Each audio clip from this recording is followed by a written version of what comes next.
Hello everyone, welcome back to Sunny Live channel. Thank you so much guys for tuning in.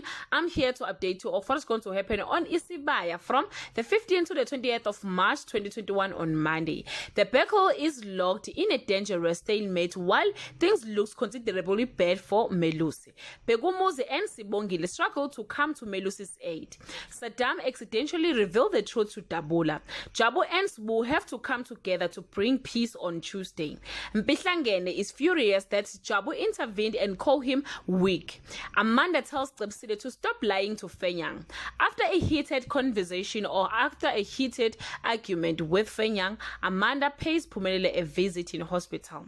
Andile pays Dabula a visit on Wednesday.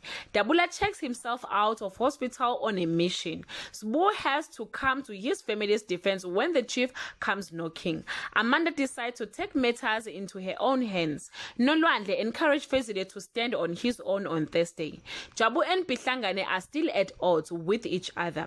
Meanwhile, the Ngwenyas worry Dabula is roping them into more trouble. Sibongile gives Jabu insight about his father and Dabula continues making dangerous plans for the valley on Friday. Just when Sbu and Caesar are hopeful about the future, tragedy strikes the Ndlovus. Phumelele discovers something shocking about Thokozani while Begumuzi tells Jabu where his loyalties really lie. Guys, this is all I have for today. You can leave your comment below and share your opinion. Bye.